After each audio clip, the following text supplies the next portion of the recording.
¿Qué tal? Buenas noches. Este tema que voy a tocar ocurrió siempre en Jujuy, o por lo menos de que yo tengo memoria, y es el debate de que si convienen las empresas estatales o no, ya que si bien dan trabajo a la gente, producen déficit fiscal, o sea, esas empresas siempre dan pérdida. Si fuera una empresa privada, la que pierde es el dueño de la empresa, y de última el Estado concede a otro oferente para que explote tal o cual recurso natural. Pero en el caso de las empresas estatales, el que paga los costos somos los ciudadanos que pagamos impuestos.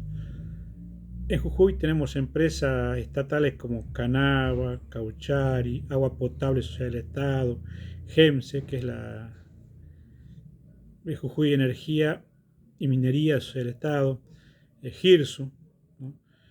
Tren Solar de la Quebrada, que tiene Social del Estado, Compañía de Seguros de Jujuy, Banco de Desarrollo de Jujuy, Suma, que es la embotelladora de agua de Jujuy.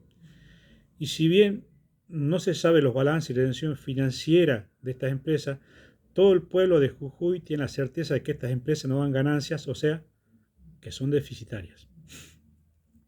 Quizás por eso el gobierno provincial decidió por ley vender estas empresas a capitales privados. Y con ese dinero van a mejorar la urbanización del barrio Alto Comedero. Pero ¿será porque les importa el progreso de ese barrio? ¿O porque es un lugar donde hay una cantidad considerable de habitantes como para ganar en una elección a la gobernación? En el anterior video, no sé si se acuerdan, dejé muy en claro lo que es la coparticipación y la regalía y por qué le conviene a un Estado provincial o nacional que las empresas sean privadas y no estatales. Ya que, como dije, al ser deficitaria, ¿quiénes pagan los costos? Nosotros, los ciudadanos. Pero también hay hay empresas privadas, ¿no?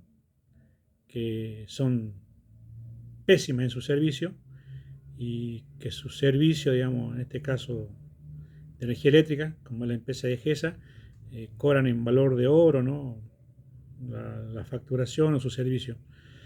Eh, y eso también, digamos, es responsabilidad de los que otorgan las concesiones de empresas eléctricas, o sea, eh, el Estado, porque si el servicio es malo tendría que quitarle la concesión a esa firma y abrir una licitación al mejor oferente que preste un mejor servicio.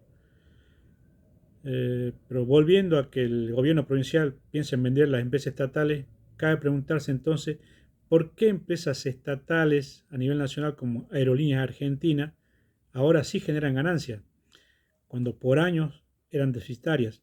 O sea, cuando hay una producción eficiente y un control adecuado por parte del personal y dirigente del Estado afectado a esa empresa estatal, se puede generar superávit o ganancias sin necesidad, ¿no?, de rifarlas o venderlas a un privado. Y no será que con la venta de estas empresas, ¿no?, o a capitales privados, se quiere tapar, ¿no?, las falencias o desfalcos que hubo, ¿no?, en esas gestiones. El hecho es que esas empresas se van a vender a capitales privados. Y Exar, por ejemplo, ¿no?, es una empresa, unas mineras de capital privado. Y, sí, y es una de las que más regalías pagó a la provincia. Y hago hincapié en esta empresa porque GEMSE, ¿no?, es una empresa estatal, ¿no?, que GEMSE en realidad, ¿no?, sería Jujuy Energía y Minería, ¿no?, que también es el Estado, obviamente. Producen lo mismo, o sea, explota los mismos recursos que explota Exar. Y ahí sí sería bueno comparar, ¿no?, aunque la comparación odiosa, eh,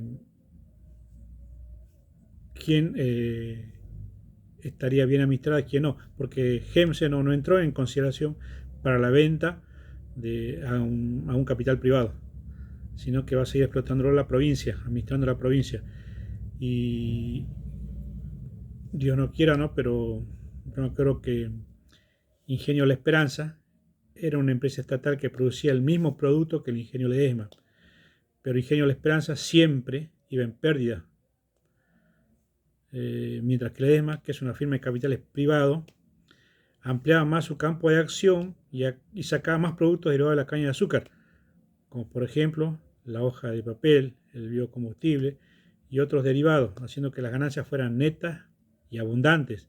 Y sin embargo, las dos empresas estaban en la misma zona, empleaban el mismo recurso humano, o sea, la misma clase de gente, ¿no? De empleados o obreros. El clima era el mismo, excepto que uno era bien administrado y el otro mal administrado. Eh, Esa sería, ¿no?, mi visión, ¿no?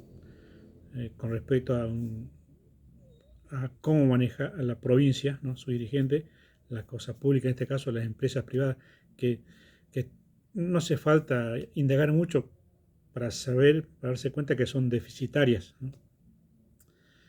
Y ahora, bueno, sin rendir cuentas, eso o lo otro, que no, o sea, y para no ser evidente, todo eso no rendían cuentas.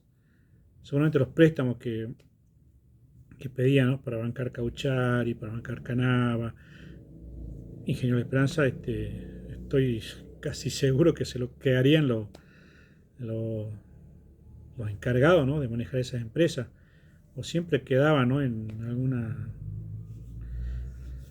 algún bolsillo que no correspondía, ¿no? Que eso en realidad, si era del Estado, tenía que ver al Estado. O sea, nosotros ya manteníamos esas empresas. Esa es la verdad de la milanesa. No hay que dar tanta vuelta. Bueno, en lo que respecta al ámbito nacional, la macroeconomía sigue en auge y en las encuestas la imagen del gobierno dejó de bajar en la opinión de la gente y los casos de corrupción encabezados por el jefe de gabinete ya dejó de ganar, menos mal, la agenda oficial, ya que los casos de femicidio, los casos de inseguridad que son de público conocimiento, están acaparando eso, se están tapando, digamos, eso, ¿no? Y cada vez hay más clima del mundial. Sin embargo, sigue aumentando la desocupación, siguen cerrando más comercio, la inflación sigue ganando el salario de la gente trabajadora, la grieta entre los argentinos cada vez se hace más evidente por los sucesos acaecidos recientemente y el mal humor de la gente se prolonga porque el presidente, cada vez que se manifiesta en sus conferencias y presentaciones, sigue echando la culpa a los periodistas y al populismo de la mala situación en la microeconomía. O sea, en el quehacer diario de la gente de a pie, aquel que no es un empresario, aquel que no maneja, no se desenvuelve en el mercado de valores, que no es un especulador financiero, ¿no? Ese, la situación de don Juan, de doña Rosa, no está bien, ¿no? Y eso es lo que le estamos reclamando a este gobierno. Está bien la macroeconomía, pero a ver, ¿qué pasa si Trump pierde las elecciones, ¿no? Eh, Ahora en primavera, creo que en septiembre o octubre son elecciones que se hacen en Estados Unidos. La vez pasada, el gobierno actual, ¿no?, de Argentina se salvó gracias a los dólares que inyectó el, el Tesoro de Estados Unidos.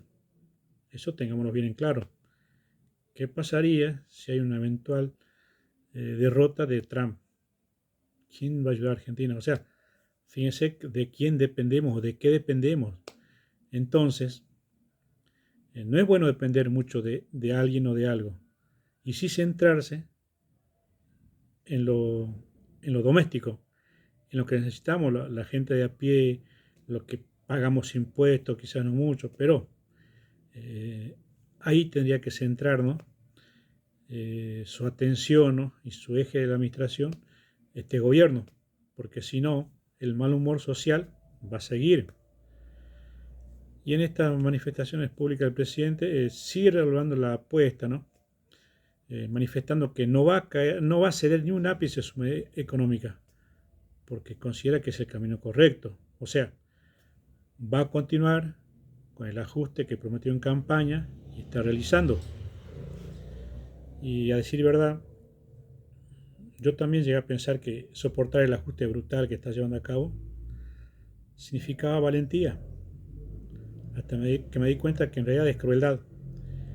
Y algunos habrán pensado que insultar es gobernar, que destruir es sincerarse, que el ajuste sobre los cuerpos cansados del pueblo es una especie de purificación. Pero eso es como aplaudir al incendio mientras el humo les entra por debajo de la puerta. Gente defendiendo verdugos porque aprendieron a odiar más de lo que aprendieron a pensar. Me refiero a los jóvenes, ¿no? Porque ahora la grieta se ganó más aún, porque ese grupo etario que lo votó a Milei se fanatizó y se fue a un extremo tal que sus referentes, representados por los youtubers en sus videos, a los pobres los llaman vagos, a que piensa diferente los llaman orco o zurdo.